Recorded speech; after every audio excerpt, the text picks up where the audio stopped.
Selamat berjumpa kembali saudara-saudara sekalian. Good to see you all again. Saya Paul dan ini istri saya Santi. Kami ingin mengajak saudara untuk bernyanyi memuji Tuhan dan nanti mendengarkan firman Tuhan. I am Paul and this is my wife Santi, and we would like to invite you to sing along, to praise the name of God, and later to also hear from His Word.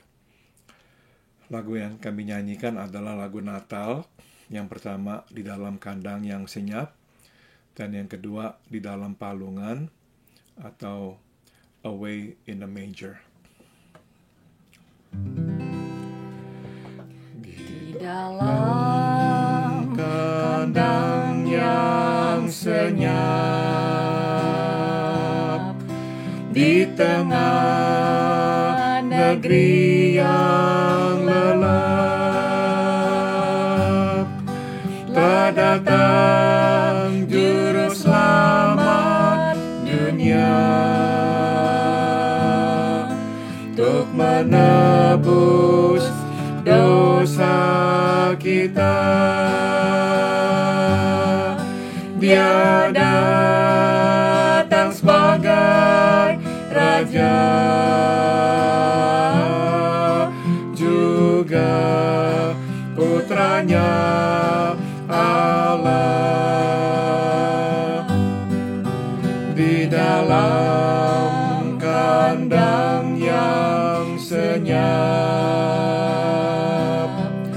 di tengah negeri yang lelap, telah datang juru selamat dunia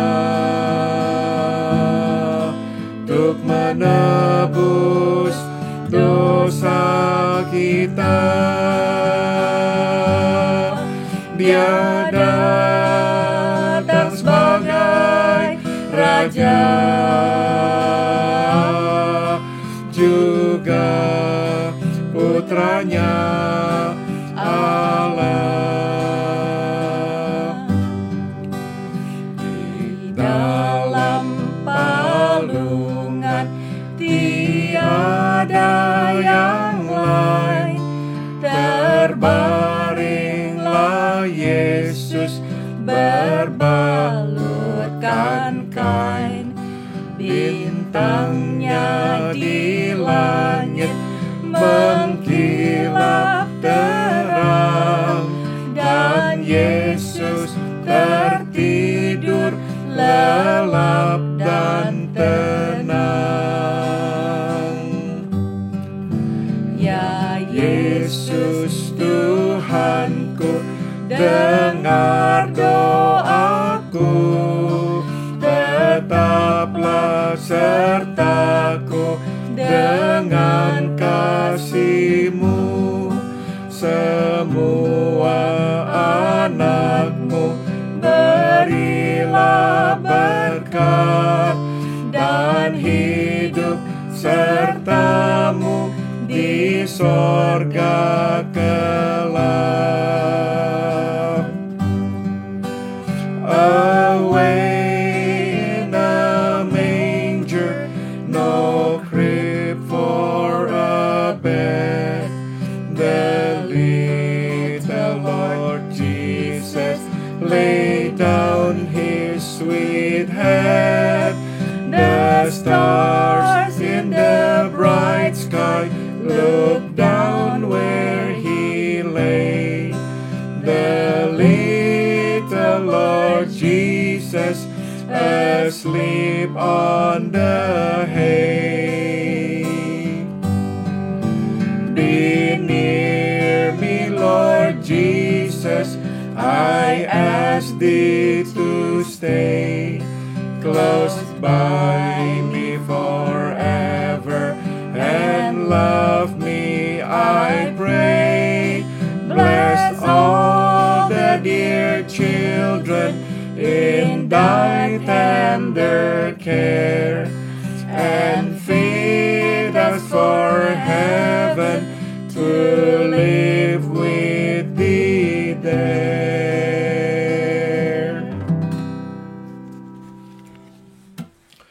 Mari kita masuk dalam doa. Let us pray.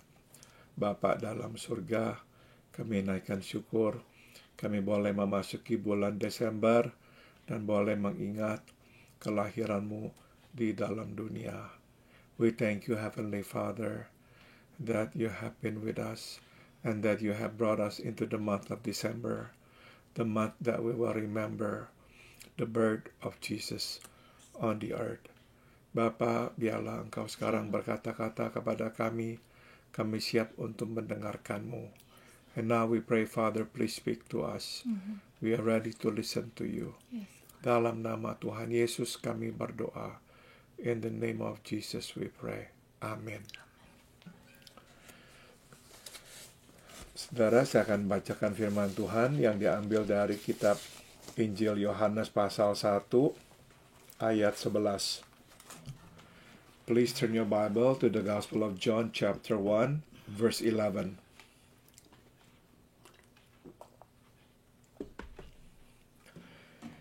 Firman Tuhan berkata, Ia datang kepada milik kepunyaannya, tetapi orang-orang kepunyaannya itu tidak menerimanya.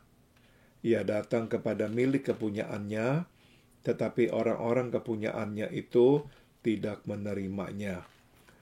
The Gospel of John chapter 1 verse 11. He came to that which was his own, but his own did not receive him. He came to that which was his own, but his own did not receive him. Saudara, sudah tentu ayat ini mencerminkan kehidupan Tuhan Yesus selama dia di dunia. Of course, this verse talks about the life of Jesus while he was on earth. Kita tahu dia selalu menerima penolakan, terutama daripada pemuka agama. We know that he got rejected all the time, in particular by the religious leaders. Nah, saudara, tapi sebetulnya penolakan terhadap Yesus sudah dimulai sejak hari kelahirannya. But the truth of the matter is that he had begun to experience rejection from the day he was born. Saudara, kita tahu dia tidak bisa dilahirkan, bukan saja tidak bisa dilahirkan di rumah bidan atau rumah sakit, tapi dia juga tidak bisa dilahirkan di dalam rumah. We know that he wasn't born in a hospital, but not only that, he wasn't even born in a house. Dia itu dilahirkan di kandang binatang. We all know that he was born in an animal cage. Nah, saudara-saudara, kita tahu bahwa ini adalah simbol dari penolakan dunia terhadapnya. We know that what happened on that day, the day he was born, actually was a symbol of the world rejection against or toward Jesus. Nah, saudara, tapi kita tahu meskipun dia ditolak untuk dilahirkan di tempat yang layak atau di rumah, tapi dia tetap dilahirkan. Meskipun harus dilahirkan di kandang binatang dan ditaruh di atas palungan. But we also know, despite the rejection that he experienced, he had to be born in an animal cage and placed in a manger. Yes, he still was born. Regardless, he still was born. Saudara, dari sini kita bisa melihat bahwa tidak ada orang atau apapun yang bisa menghalangi rencana Tuhan. So from this, we can learn this important lesson. And that is, there is nothing and there is no one who can thwart the plan of God. Nobody can obstruct the plan of God. Nobody can stop the plan of God. Saudara, di dalam pengetahuan inilah kita ini hidup. So we live in this frame, in this conviction that there is nothing that can stop the plan of God. Kita hidup di dalam pengertian ini di dalam kerangka ini, bahwa tidak ada yang dapat menghalangi rencana Allah. Meskipun manusia berbuat apapun, tidak ada yang bisa menghalangi rencana Allah. Man may try, man may attempt all kinds of efforts to stop the plan of God, but they will not succeed. Nah, saudara, firman Tuhan di dalam kitab Wahyu juga menegaskan akan kebenaran ini. The word of the Lord from the book of Revelation also confirm what we have just said. Saudara, dalam kitab Wahyu pasal 3 ayat 7 firman Tuhan berkata, apa yang dibukanya tidak ada yang dapat menutup. Apa yang ditutupnya tidak ada yang dapat membukanya. Revelation chapter 3 verse 7 says, what he opens, no one can shut. And what he shuts, no one can open. What he opens, no one can shut. And what he shuts, no one can open. Apa yang dibukanya tidak dapat ditutup. Dan apa yang ditutupnya tidak dapat dibuka. Saudara, sekali lagi ini menegaskan bahwa tidak ada yang dapat menghalangi rencana Tuhan. So once again, it confirms the truth that we just learned, that there is nothing and there is no one that can stop the plan of God. Saudara, kita ini manusia selalu ingin memegang kendali atas hidup kita. As men, we try to be in control over our lives.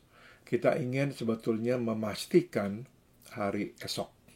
What we try to do is actually to make sure that tomorrow will be okay, will be good.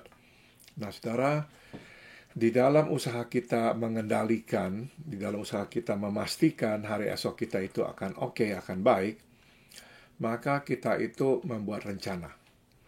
To make sure that tomorrow is going to be good, it's going to be okay, we then make plan.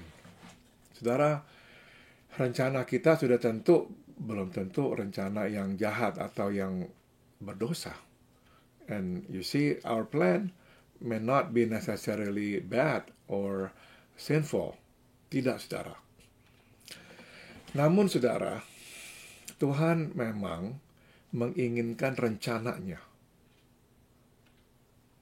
Jadi, meskipun rencana kita itu tidak jahat, tidak berdosa, tapi kalau memang itu bukanlah rencana Tuhan, Tuhan tidak akan kabulkan. So, even though our plan may not be necessarily evil or sinful, but if it is not in accordance to the plan of God, He will actually put a stop to it. Nah, saudara, disinilah muncul ketegangan antara kita dan Tuhan. And because of this, it arises a tension between us and God. Saudara, kita kalau jujur ya, kita ini akan harus mengakui bahwa sewaktu kita membuat rencana, kita ini sebetulnya ini takut.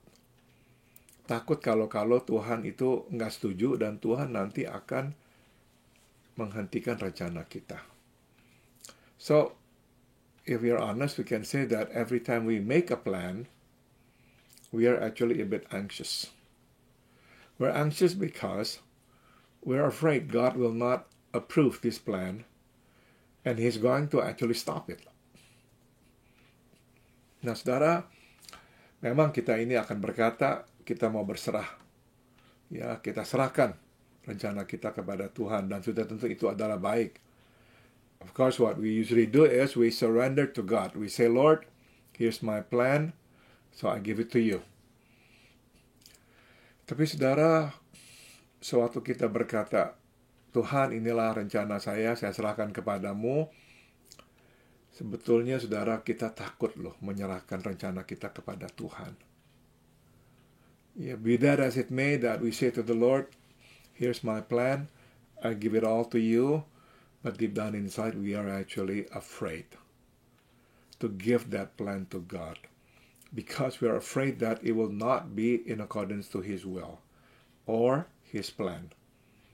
Jadi saudara, mengenai rencana ini kita mesti mengakui bahwa seringkali memang ada ketegangan antara kita dan Tuhan. So in regards to plan, we must admit that oftentimes there's that tension between us and God. Saudara, tapi apakah seharusnya lah kita akan terus-menerus mengalami ketegangan dan pergumulan di dalam membuat rencana ini? So the question is it supposed to be like that? Is it supposed to be there is a tension every time we make a plan? A tension between us and God. Nah, saudara, jawabannya adalah seharusnya tidak. And the answer is no. Ideally not. It should not be. There should not be a tension. Sebab pada akhirnya, saudara, yang mestinya terjadi adalah begini. Kita ini berkata kepada Tuhan, saya percaya kalaupun rencana saya gagal, bahwa kegagalan ini adalah sesuai dengan rencana-Mu. Dan bahwa rencana-Mu yang Engkau akan berikan, itu lebih baik daripada rencana saya.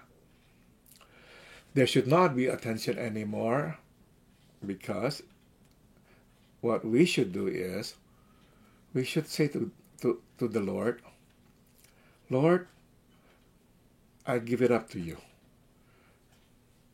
If this is not in accordance to your plan, and you should fail it, I still will say, this failure is actually in your good plan. Jadi saudara, saya mau bawa kita ke tahapan yang satunya lagi yang lebih dalam, yaitu pada akhirnya kita mesti berkata dan bisa berkata, kegagalan rencana kita adalah dalam kebaikan rencana Tuhan. So let me try to take you to something deeper here, to a deeper level, and that is, we should be able to say to the Lord, Lord, the failure of my plan is actually in the good plan of yours. Saudara, suatu kita bisa berkata, kalaupun rencana saya gagal, tidak apa-apa, sebab itu berarti yang terbaik dari rencana Tuhanlah yang akan terjadi dalam hidup saya. Nah, kalau kita bisa berkata seperti itu, saudara, tidak akan ada lagi ketegangan antara kita dan Tuhan sewaktu membuat rencana. If we could say that to the Lord, Lord, even if my plan fails, I know this plan fails because of something good in your plan that you want to give me. If we could say that, there will be no more tension between us and God as far as plan is concerned. Saudara, Tuhan akan harus memang menundukkan kita. Kita ini nggak gampang-gampang untuk tunduk. God has to make us succumb to His will. God has to overcome us because we don't naturally surrender to God. Nah, biasanya saudara, kita ini akan terus memaksakan rencana kita. Dan Tuhan akan menggagalkan rencana kita sampai kita benar-benar bertekuk lutut. But the process usually is not that easy because we don't give up easily. So we usually want to force our way. So instead of surrendering to God, we force it. We want to make our plan happen. And then God will stop it and make it fail. And then we don't give up. We try again. And God will make it fail again. Usually it happens several times before we finally say to the Lord, okay, Lord, I got it. I now have to surrender to you. You have made me fail all this time because you want to give me something good. Nah, saudara, sewaktu kita berkata seperti itulah, barulah kita akan berjalan bersama Tuhan dalam damai. Ya, when we can say to the Lord, "Oh Lord, okay, now I got it. That my plan fails because you want to give me something good. Because there's something good in your plan for me." There'll be no more tension. Setiap kali kita membuat rencana atau apa, kita siap untuk menerima kegagalan. Karena kita tahu kebaikanlah yang akan kita terima dari kegagalan itu. So every time we make a plan, we say, "Lord, I'm ready. Should it fail, it's okay because I know there's going to be something good that you want to give me. There's a better plan." Saudara, maka dari sini ya, kita mau mengaminkan firman Tuhan yang tadi telah kita baca. Apa yang dibukanya tidak dapat ditutup. Apa yang ditutupnya tidak dapat dibuka. Ya, what he opens, no one can shut. And what he shuts, no one can open. Dunia boleh menolak kelahiran putra Allah di dunia, tapi tetap putra Allah dilahirkan. The world might not receive the Son of God, but then the Son of God was still born, even though he was not born in a house. Tidak ada yang bisa menghalangi rencana Tuhan. Jadi selalu lebih baik kita masuk ke dalam rencana Tuhan daripada berkelahi melawan rencana Tuhan. So it is better to be in the plan of God than to fight the plan of God. Amin. Amin. Santi mau tambahkan, silakan. Mengaminkan semua. Saya jadi ingat tentang Yusuf dan Maria, bagaimana Tuhan merubah rencana mereka, dan luar biasa mereka itu tunduk kepada rencana Tuhan. Dan pada malam di mana Tuhan Yesus lahir, saya percaya mereka berdua melihat rencana Tuhan yang lebih indah daripada rencana mereka. Sewaktu mereka juga harus kembali lagi melarikan diri ke Mesir dan balik lagi, dan akhirnya balik ke Nazaret. Itu benar-benar Tuhan membuka mata mereka. Inilah rencana Tuhan lebih indah daripada rencana mereka. Biarlah kita semua tetap ingat rencana Tuhan lebih baik dan mau ikut di dalam rencana Tuhan. Amin. Amin. Kami akan menyanyikan lagu Yesus segala-galanya. Jesus is all the world to me.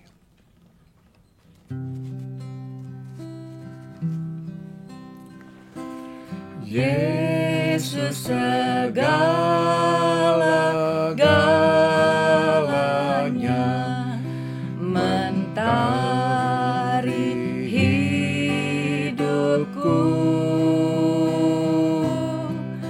dan Ialah kekuatanku, penolong yang teguh saat susah dan berkesan. Ya selalu menghiburku, sandaranku, penghiburku, sobatku.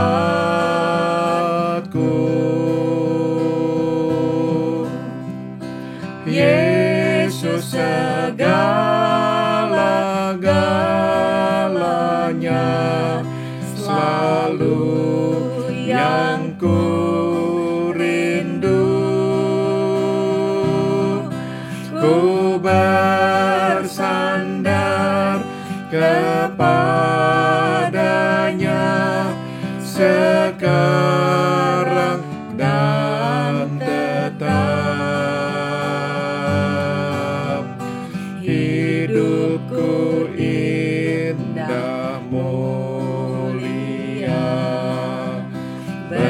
bersamanya ku bahagia, hidup kekal ku mengenal sobatku.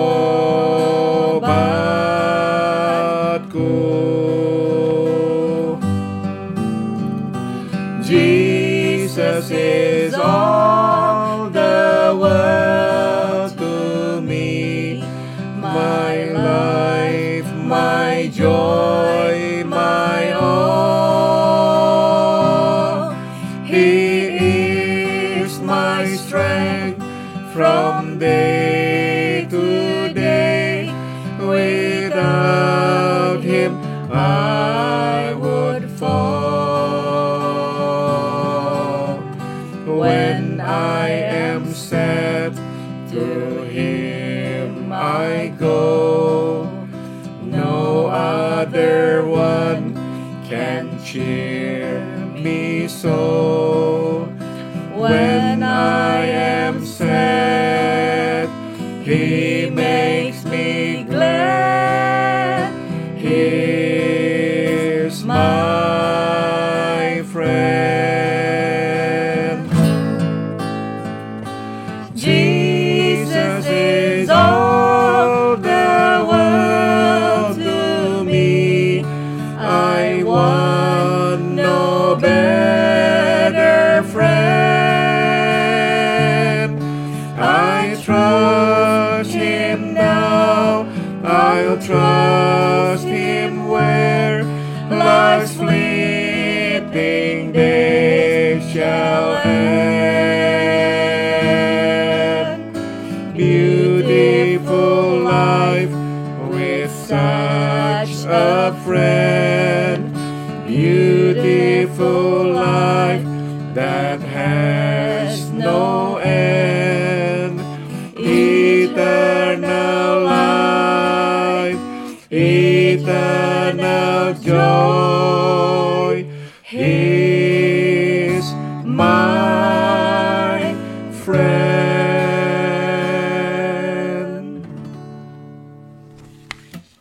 Santi akan mengakhiri dengan doa. Heavenly Father, we thank you for sending Jesus to be our friend, that we will never walk alone. Even in making decision, Lord, we can ask, we can pray first. May you help us, Lord, and with the help with the Holy Spirit, we know that we will make plan that also pleasing to Thee. Thank you, Lord, for your word today. Remind us that your plan is better than ours. For in Jesus' name we pray and give thanks. Amen. Amin. Terima kasih saudara-saudara dan sampai jumpa kembali. Thank you for being with us and hope to see you again. Biar Tuhan memberkati kita semua. May God bless us all.